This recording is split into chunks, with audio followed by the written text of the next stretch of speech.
अस्सलाम वालेकुम। Urdu story corner channel में खुशामदीद। उम्मीद है आप सब खैरियत से होंगे। मेरी दुआ है आप हमेशा हंसते मुस्कुराते रहें। मेरा नाम असलम है। मेरी 3 बेटियां हैं। मैं अपनी बीवी और तीनों बेटियों के साथ आसूदा ज़िंदगी गुजार रहा हूँ। अपना ज़ाती कारोबार है। तीनों बेटियां अच्छे इदारों में तालीम हासिल कर रही हैं। छोटी दोनों बेटियां कॉलेज में पढ़ती हैं और बड़ी बेटी किरण यूनिवर्सिटी में होती है। शहर के एक पोश एरिया में नया घर लिया हुआ है। घर में किसी चीज़ की कमी नहीं, अल्लाह का दिया सब कुछ है। एक सुबह रोज़ के मामूल के मुताबिक मैं किरण को यूनिवर्सिटी छोड़ने जा रहा था। दौरान ड्राइविंग में किसी से फ़ोन पे बात भी कर रहा था। किरण फ्रंट सीट पर खुले बालों से दुपट्टा हटाए बैठी मोबाइल इस्तेमाल कर रही थी। आगे सिग्नल पे मैंने गाड़ी रोक दी थी। मैं फ़ोन पे बात करने के साथ साथ सिग्नल खुलने का टाइम भी देख रहा था। कॉल काट कर मैंने मोबाइल साइड पे रख कर किरण की तरफ देखा और कहा, बेटा 100 बार कहा है दुपट्टा ना सर से हटाया करो। किरण अपनी साइड की खिड़की से बाहर देख रही थी। मैंने लाशोर तौर पर इस तरफ देखा। रोड साइड पे बने फुटपाथ पे सफ़ेदे के दरख्त के नीचे और किरण की साइड पे सामने एक मटियाले रंग का कुत्ता खड़ा था और किरण की तरफ ही देख रहा था और साथ दुम हिला रहा था। कुत्ते और गाड़ी के दरमियान बामुश्किल 7-8 फीट का फासला रहा होगा, क्योंकि मेरी बेटी किरण पालतू जानवरों की बेहद शौकीन है। हमारे घर में 2 बिल्लियाँ, तोते, मोर और कई और पालतू परिंदे किरण ने अपने शौक की वजह से रखे थे। किरण को इतनी मोहब्बत से कुत्ते की तरफ देखता देखकर मैंने मुस्कुराते हुए कहा, अब कुत्ता पालने की ख्वाहिश ना कर देना। किरण ने मेरी बात सुनकर मेरी तरफ देखा और मुस्कुरा दी। सिग्नल उस दौरान खुल चुका था। मैंने गाड़ी आगे बढ़ा दी। किरण अभी भी साइड मिरर से पीछे देख रही थी। मैंने गाड़ी की रफ्तार बढ़ा दी। 10-12 मिनट की ड्राइविंग के बाद यूनिवर्सिटी आ गई। मैंने किरण को उतारा और वापस चल दिया। अभी मैं घर के सामने पहुंचा था कि किरण की कॉल आ गई। मैंने कॉल अटेंड करते ही कहा, बेटा कुत्ता घर में रखने नहीं देना मैंने। मगर आगे से किरण की घबराई सी आवाज़ आई, अब्बू मुझे घर ले जाएं। मेरा दिल घबरा रहा है और मेरा सर दर्द से फटा जा रहा है। मैंने ये सुनते ही कॉल काट दी और जल्दी से गाड़ी मोड़कर यूनिवर्सिटी की तरफ रवाना हो गया। कुछ मिनट में मैं किरण के पास था। किरण बेंच पर बैठी थी और दोनों हाथों से उसने सर पकड़ा हुआ था। मैंने उसे सहारा देकर गाड़ी में बिठाया।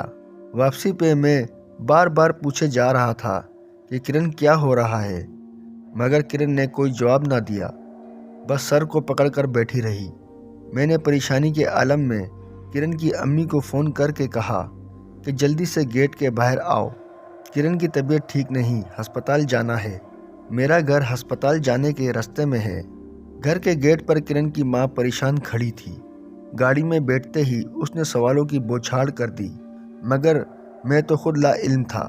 अस्पताल का रास्ता अभी हम तय ही कर रहे थे कि किरण ने बेहद ऊंची आवाज़ में कहा, अब्बू अब मैं ठीक हूँ, अम्मी से कहें ऊंचा बोलना बंद करें और मुझे अस्पताल नहीं जाना, मुझे घर वापस ले चलें। मैंने कहा, बेटा अच्छी बात है तबीयत ठीक हो गई है, मगर अस्पताल डॉक्टर से चेकअप करवा लेते हैं। मगर किरण मेरी बात काटते हुए सख्त गुस्से से चिल्लाती हुई बोली, अगर आपने गाड़ी घर की तरफ ना मोड़ी तो मैं चलती हुई गाड़ी से छलांग लगा दूंगी। मैंने किरण की माँ की तरफ हैरानी से देखा। वो खुद मुंह खोले मुझे देख रही थी। मैंने गाड़ी का लॉक चेक किया। गाड़ी ऑटो लॉक पे ही थी। मैंने गाड़ी आहिस्ता की और घर की तरफ मोड़ दी। मेरी बेटी ने मेरे साथ या अपनी माँ के साथ इस लहजे में कभी नहीं बात की थी। मैं हैरान था कि कुछ देर पहले किरण ने मुझे चाय बनाकर पिलाई थी। उसके बाद इसने यूनिवर्सिटी जाने की तैयारी की और घर से निकलते वक्त माँ को कहा था कि मार्केट जाना है शाम को, जहन में रखिएगा। और हम बातें करते घर से निकले थे। ये सब अचानक क्या हुआ है? खैर इतनी देर में हम घर के सामने पहुंच गए। किरण को मैं अपने कमरे में ले आया और बेड पे लिटा दिया। किरण बिल्कुल खामोश थी। मैंने किरण के पास बैठकर उसके माथे को सहलाते हुए प्यार से कहा कि क्या हुआ था मेरी बेटी को। किरण के माथे पर हाथ रखते ही मुझे एहसास हो गया था कि किरण को बहुत तेज़ बुखार है, मगर मेरी बात का किरण ने कोई जवाब ना दिया। उसकी माँ ने किरण का सर दबाना चाहा, मगर किरण ने वो भी ना दबाने दिया। बेड से उठते हुए उसने कहा, मैं अपने कमरे में जाना चाहती हूँ, और ये कहकर वो उठकर चली गई। मैं और किरण की माँ हैरान व परेशान एक दूसरे का मुंह तकते रह गए। उसकी माँ रोने लग गई। मेरी बेटी को क्या हो गया है? मैंने कहा, रोना बंद करो, लगता है बुखार इसके सर को चढ़ गया है। तुम परेशान ना हो, मैं डॉक्टर को जाके मिलता हूँ। शाम तक किरण की तबीयत बिल्कुल ठीक थी। हैरानकुन बात यह थी कि किरण को ये सब याद ना था। उसकी माँ ने जब उसे बताया तो वो भी हैरान हुई कि ये कैसे मुमकिन है कि वो इस लहजे में बात करे। मैंने उसे समझाया कि इसमें तुम्हारा कोई कसूर नहीं। जब बुखार सर पर चढ़ जाए तो इंसान को एहसास नहीं रहता। मेरी आदत है, मैं जल्द सो जाता हूँ। किरण को बाकी घर वालों के साथ बातें करता और टीवी देखता छोड़कर मैं सोने चला गया। मेरी आँख किरण की अम्मी के मुझे झंझोड़ने पर खुली। मैं बड़बड़ा कर उठ बैठा। दोनों छोटी बेटियाँ और किरण की माँ मुझे कहे जा रही थी कि देखें किरण को क्या हो गया है। मैं बदहवासी में किरण के कमरे की तरफ भागा। किरण अपने बिस्तर पर औंधी पड़ी थी। उसके हाथ पांव मुड़े हुए थे और मुंह से हूं हूं हूं की आवाज़ें आ रही थीं। मैंने किरण को उठा लिया। अजीब सी बदबू उसके वजूद से आ रही थी। मैं उसे उठाकर गाड़ी की तरफ भागा और कुछ देर बाद हम अस्पताल में थे। मेरी परेशानी अब हैरानी में बदली हुई थी, क्योंकि जैसे ही किरण को गाड़ी में बिठाकर घर के गेट से गाड़ी बाहर निकाली थी, किरण ठीक हो गई थी और उसे होश आ गया था। और इस बार भी वो सुबह की तरह चिल्लाई थी कि मैंने अस्पताल नहीं जाना, मैं ठीक हूँ। मगर मैंने गाड़ी अस्पताल ही आकर रोकी थी। डॉक्टर ने तसल्ली से चेक करके कहा, किरण बिल्कुल ठीक है। डॉक्टर को जब सारा वाकया सुनाने की कोशिश की तो उसने मेरी बात काटते हुए कहा कि ये डिप्रेशन के दौरे हैं और कुछ नहीं हो सकता है। आपकी बेटी को कोई टेंशन है, बाकी कोई मसला नहीं है। अस्पताल से घर वापस आते वक्त मैं परेशानी में सोच रहा था, क्या वाकई किरण को डिप्रेशन के दौरे पड़ रहे हैं। घर जाकर किरण की माँ तीनों बेटियों के पास इनके ही कमरे में सो गई। रात के जाने किस पहर सोचते सोचते मैं भी सो गया। मगर सुबह सादिक के वक्त किरण की माँ ने मुझे उठा दिया। उससे बोला नहीं जा रहा था। उसके मुंह से किरण का नाम सुनते ही मैं किरण के कमरे की तरफ भागा। किरण अपने कमरे के फर्श पर घुटनों में सर दिए बैठी थी।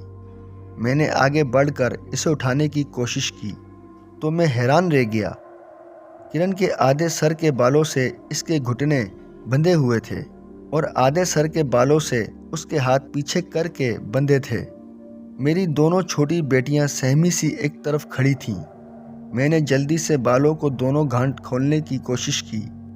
हैरानकुन बात यह थी कि ना घुटनों के पास से बालों की गांठ खुल रही थी, ना ही हाथों पे बंधी गांठ। पता नहीं कैसे वो गांठ खुली। मैंने किरण को उठाकर उसके बिस्तर पर लेटाया। किरण के वजूद से इंतहाई बदबू आ रही थी। कमरे में खड़ा होना महाल हो रहा था। जैसे मैंने बालों की गांठ खोली, किरण का जिस्म ढीला हो गया था और उसके मुंह से आवाज़ आना बंद हो गई थी। उसकी माँ ने बताया कि मैं किरण के साथ ही उसके बिस्तर पर सोई थी। मेरी आंख किरण के मुंह से निकलने वाली आवाज़ से खुल गई। मैंने देखा कि किरण फर्श पर उसी हालत में बैठी है। मैंने फ़ौरन उठकर उसे उठाने की कोशिश की, मगर उसका जिस्म इतना वज़नी था, आप सोच भी नहीं सकते। बाकी दोनों बच्चियों को उठाकर मैं आपकी तरफ भागी। ये कहकर वो रोने लगी। ना जाने मेरी बेटी को क्या हुआ है। मैंने उसे चुप हो जाने को कहा। इतने में किरण ने आंखें खोल ली थी। मैं उससे पूछने लग गया कि बेटा क्या हुआ है। उसने कमज़ोर आवाज़ भरे लहजे में कहा कि मुझे तो कुछ नहीं हुआ, बस जिस्म में बहुत दर्द है। मैंने उसकी बात सुनकर उसे दिलासा दिया, मगर मेरे दिमाग में आ गया था ये क्या मामला है। एक बात मैंने नोट की थी कि उस कैफियत में किरण के जिस्म से इंतहाई गंदी बदबू आने लग जाती है, मगर जैसे ही वो नॉर्मल होती है बदबू आना भी बंद हो जाती है। सुबह हुई, मैंने किरण की अम्मी से मशवरा करके अपने एक जानने वाले जो कि आमिल हैं उनसे बात की और उनको घर ले आया। उन्होंने हिसाब वगैरह किया, किरण को देखा और कहा, इस पे बहुत सख्त जादू है और इसका ये तोड़ है। मैंने कहा आप कर दें। वो काफ़ी देर पढ़ते रहे। पढ़ने से फारिग होकर उन्होंने कहा अब ऐसा कभी नहीं होगा। सारा दिन खैरियत से गुजर गया। उस रात किरण की माँ ने हाल कमरे में सबके बिस्तर लगा दिए थे। रात के किसी पहर मेरी आंख खुली। मैंने किरण के बिस्तर की तरफ देखा। किरण अपनी बिस्तर पर ना थी। मैंने फ़ौरन उसकी माँ को जगाया और उठकर किरण के कमरे की तरफ गया। कमरे की लाइट ऑफ थी। मैंने लाइट जलाई मगर कमरा खाली था। हम मियाँ बीवी ने सारे कमरे चेक किए मगर किरण कहीं नहीं थी। मैंने ऊपर वाले पोर्शन में कमरों को चेक किया, वहाँ भी किरण को ना पाकर मेरे औसान ख़ता हो रहे थे। परेशानी से मेरे कदम वज़नी हो रहे थे। मैं और किरण की माँ पागलों की तरह घर का कोना कोना छान रहे थे। हम नीचे पोर्शन में पहुँचे। मैं भागकर हाल के दाखिली दरवाजे की तरफ बढ़ा कि सहन की तरफ जाऊं, मगर दरवाजे को अंदर से लगी कुंडी देखकर मैं रुक गया। इतनी देर में किरण की माँ ने कहा स्टोर में देखें। मैं इन्हीं कदमों से वापस मुड़ा और स्टोर की तरफ भागा, मगर स्टोर के दरवाजे की कुंडी बाहर से बंद थी। मैंने मायूसी से स्टोर का दरवाज़ा खोला। इंतहाई गंदी बदबू मेरे नाक से टकराई। स्टोर में अंधेरा था। मैंने लाइट जलाई मगर किरण स्टोर में ना नज़र आई। स्टोर में बदबू बता रही थी कि किरण स्टोर में है। अचानक मेरे कानों में हूँ की आवाज़ टकराई जो कि किरण की ही थी। मैंने आवाज़ की सिमत देखा जो स्टोर में बने ऊपर छत के रोफ स्टोर से आ रही थी। मैं संदूक पे चढ़ गया और रोफ स्टोर के अंदर झांका। मेरे सामने सामान के बड़े कार्टन पड़े थे और कार्टन के पीछे से हूँ की आवाज़ आ रही थी। मैंने कार्टन साइड पे किए और रोफ स्टोर के आखिर में दीवार से टेक लगाए किरण घुटनों में सर दिए बैठी थी। मैं अपने दोनों हाथों पर वज़न डालकर उछलकर रोफ स्टोर में चला गया और किरण के पास बैठकर किरण को पुकारा, मगर किरण ने कोई जवाब ना दिया। वो मेरी मौजूदगी से बिल्कुल बेखबर थी और उसके मुंह से बस हूँ की आवाज़ निकल रही थी। मैंने उसे टांग से पकड़कर अपनी तरफ खींचा। उसका मुंह घुटनों पे था और बाल उसके घुटनों के नीचे गांठ की सूरत में बंधे थे और बाकी बालों से उसके दोनों हाथ पीछे कमर पे बंधे थे। खुदा ये लम्हा किसी बाप को ना दिखाए। मैं जल्दी से नीचे संदूक पे उतरा और संदूक पे खड़े होकर मैंने किरण को उठा लिया और उसे संदूक पे बिठाया और उसके बाल खोलने की कोशिश करने लगा। उसकी माँ भी रोती हुई मेरी मदद कर रही थी, मगर बालों की गांठें ना खुली। मैं संदूक से नीचे उतरा और किरण को उठाकर स्टोर से बाहर निकाला और हाल में दाखिल हुआ, मगर सामने का मंजर देखकर मेरे औसान ख़ता हो गए और किरण मेरे हाथों से गिरती गिरती रह गई। मेरी दोनों बेटियां नीचे फर्श पर गिरी पड़ी थी और दोनों के आपस में सर मिले हुए थे और इनके मुंह से हूँ की आवाज़ें निकल रही थीं। किरण की माँ चीखती हुई बेटियों की तरफ लपकी। मैंने किरण को उसके बिस्तर पर लेटाया और मुड़कर फर्श पे गिरी बेटियों को उठाने की कोशिश की। दोनों के बाल आपस में बंधे थे और दोनों के वजूद से बदबू आ रही थी। मैंने बड़ी मुश्किल से दोनों के बाल खोले और उनको उठाकर बिस्तर पर लेटाया। एक अजीब से खौफ का एहसास हो रहा था। मैं सर पकड़कर बैठ गया। किरण की माँ के रोने की आवाज़ भी मुझे खौफ में मुब्तला कर रही थी। मैंने फ़ोन उठाकर उसी आमिल को फ़ोन मिलाया। घंटी जा रही थी मगर फ़ोन नहीं उठा रहा था। खैर तीसरी दफ़ा कोशिश की, उसने कॉल अटेंड कर ली। उसकी नींद में डूबी आवाज़ सुनाई दी। मैंने जल्दी से कहा कि मेरे घर में मुसीबत आ गई है, मैं आपको लेने आ रहा हूँ। ये कहकर मैंने कॉल काटी और किरण की माँ को तसल्ली दी और बच्चियों के पास ही रुकने की ताकीद करके हॉल का दरवाज़ा खोलकर बाहर निकला। हॉल से निकलते ही मेरी नज़र सामने पड़ी और मैं खौफ के मिले जुले एहसास से ठटक कर रह गया। मेरे सामने मटियाले रंग का कुत्ता बैठा था। एक लम्हे बाद मैंने हवास मुजमा करके उसे हाथ के इशारे से हुश हुश करके उसे डराया। कुत्ता उठा और बड़े आराम से चलता हुआ गेट की तरफ बढ़ा। गेट के पास पहुंचकर उसने छलांग लगाई और गेट से महलका दीवार पर चढ़कर दूसरी तरफ कूद गया। मैं हैरान था कि ये कुत्ता कहाँ से आ गया। कुछ देर में मैं आमिल साहब के पास पहुंच गया। वो बेचारा मेरे इंतज़ार में था। हम उसी वक्त वापस रवाना हो गए कि मैं घर पहुंचा तो हॉल में दाखिल होते ही मुझे तसल्ली का एहसास हो गया। तीनों बेटियों को होश आ गया था और अपनी माँ से चिमटी बैठी थीं। आमिर साहब ने सबको दम किया और पानी पिलाया और पढ़ने बैठ गए। कोई आधा घंटा पढ़ने के बाद कहने लगे, मैंने एहसार कर दिया है, अब ऐसा ना होगा। मैंने आमिर साहब से पूछा, आमिर साहब ये सब क्या माजरा है? तो वो कहने लगे, जादू की वजह है और कुछ नहीं। कुछ रिश्तेदार आपसे रिश्ता लेना चाहते हैं, ये सब उसी की शरारत है। आमिर साहब ने वापस जाना चाहा। मैंने किरण की माँ को दोबारा बच्चियों के पास ही रुकने की ताकीद की और आमिर साहब को छोड़ने चला गया। हम अभी रास्ते में ही होंगे कि फ़ोन की घंटी बज उठी। दूसरी तरफ किरण की माँ थी जो बता रही थी कि किरण को दोबारा कुछ हो गया है और उसके हाथ पैर मुड़ गए हैं। मुख्तसर ये कि मैंने उसके बाद ना कोई आमिल ना कोई पीर छोड़ा। कुछ ने तो बच्चियों को पढ़ाई करते वक्त हंटर भी मारे। कुछ ने तो ये भी कहा कि हमारे आस्थाने छोड़ जाओ, 3 दिन के लिए फिर ठीक होंगी। अब आप बताएं, मैं नौजवान बच्चियां कैसे किसी गैर महरम के यहाँ छोड़ सकता हूँ? एक माँ होने को है, मेरे घर से सुकून ख़त्म हो गया है। मेरी बेटियां पूरे ख़ानदान में मौजू ज़िक्र बन गई हैं। ख़ानदान में करीबी रिश्तेदारों में 2 शादियां हुई और दोनों घरों ने फ़ोन करके कह दिया कि बराए मेहरबानी बच्चियों की शादी है, आप दोनों मियाँ बीवी ही आइएगा, अपनी बच्चियों को ना लाइएगा। मेहमानों ने बुरा मनाना है, शादी का मौका है, सबकी बच्चियां होंगी, ऐसे किसी और को असर ना हो जाए। उस 1 महीने में दोनों पालतू बिल्लियां मर गईं। तोते रहे ना मोर ना चिड़िया, कोई पालतू परिंदा नहीं बचा। अब तो ये आलम है कि कभी कोई बच्ची वॉशरूम में बालों से बंधी मिलती, कभी कोई बच्ची स्टोर में। एक दिन तो हद हो गई, किरण अपने कमरे में दीवार में बनी कपड़ों की अलमारी में बालों से बंधी बेहोश पाई गई। आजकल घर में हर वक्त अजीब सी बदबू फैली रहती है। मैं बहुत परेशान हूँ। मैं इतनी दूर से आपको लेने आया हूँ। अरशद साहब मेरे दोस्त के बेनोई हैं।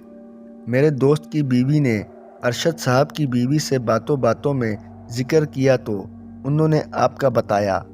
बदर भाई, आप इस मामले में कुछ कर सकते हैं तो प्लीज़ मेरे साथ चलें, इसका अजर आपको अल्लाह देगा। ये कहकर असलम साहब खामोश हो गए। मैं जो काफ़ी देर से खामोश बैठा हैरानी से असलम साहब की ये सारी बात सुन रहा था। इनको खामोशी इख्तियार करता देखकर आमीन कहकर उठकर इनके साथ जाने के लिए तैयार हुए। असलम साहब अपने दोस्त के हमरा इनके साथ सारी रात का सफ़र करके आज सुबह सुबह मेरे एक करीबी ताल्लुक़ वाले अरशद साहब के हमरा मेरे पास आए थे। हाल हवाल के बाद उन्होंने अपना मसला बताना शुरू किया था और बिना रुके सारा मसला बताया था, जिसे सुनकर ही मैं समझ गया था कि ये सारा मसला आसिफ से ताल्लुक़ रखता है। तकरीबन 1 घंटे बाद अरशद साहब को इनके घर छोड़कर हम असलम साहब के घर जाने के लिए शहर से निकल रहे थे। रात के तकरीबन 10 बजे होंगे जब हम असलम साहब के घर पहुँचे। गाड़ी से उतरने के बाद मैं असलम साहब की हमराही में इनके घर के हाल कमरे में पहुँचा, जहाँ इनकी तीनों बेटियाँ इनकी बीवी मौजूद थीं। घर में फैली मकरूह बदबू और एक मखसूस नहूसत आसिफ की मौजूदगी का मुंह बोलता सबूत था और बच्चियों के चेहरे की जर्दी माइल रंगत देखने के बाद मुझे यकीन हो गया था। सलाम दुआ के बाद असलम साहब मुझे ड्राइंग रूम की बजाय एक बेडरूम में ले आए। उनका कहना था कि मैं फ़्रेश हो जाऊं, उसके बाद खाना तैयार है। मैंने कहा, खाना तो अब किरण और बच्चियों के ठीक होने के बाद ही खाऊंगा। इस वक्त किसी सूरत एक मुर्गी का बंदोबस्त करें। मैंने वज़ू किया और तीसरे कलमे का विर्द करता हुआ असलम साहब के हमरा हाल कमरे की जानब बढ़ गया।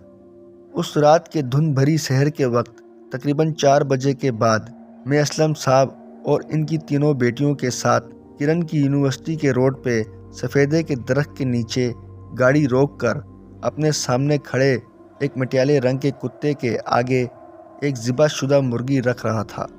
तीनों बच्चियां और असलम साहब मेरे पीछे खड़े थे। कुत्ते ने मेरे पीछे देखने की भी जुर्रत ना की। अपना बड़ा सा मुंह खोला और मुर्गी उठाकर धुंध भरे अंधेरे में गायब हो गया। उसी वक्त फजर की अजान की आवाज़ आई, अल्लाह अकबर, अल्लाह अकबर। मैंने सुकून का सांस लिया और असलम साहब से कहा, भाई साहब, रात जितनी काली और बड़ी हो, दिन हो ही जाता है। एक नई शहर आपको मुबारक हो। चलें घर चलें, बहुत भूख लगी है। ये वाक़या उस साल के महीने जनवरी का है। असलम साहब से मेरी अक्सर बात होती रहती है। किरण और इसकी बहनें अब बिल्कुल ठीक हैं। इनसे भी बात होती है और हर बार मैं इनको ताकीद करता हूँ कि रास्ते में दुपट्टा नहीं उतारना। मैंने अपनी अमलियात के 18 साल ज़िंदगी में एक बाप की बेबसी इससे बढ़कर नहीं देखी। मुझे यूँ लगता है जैसे असलम साहब की मदद करके मेरी अमलियात सीखने का मकसद पूरा हो गया। आप सबकी मोहब्बतों का शुक्रगुजार हूँ। आप सबकी सलामती और खुशियों के लिए बहुत सारी दुआएं। मुझे भी अपनी दुआओं में याद रखिएगा। जल्द एक और आप बेटी के साथ हाजिर हूँगा। सलामत रहें, खुश रहें। वस्सलाम।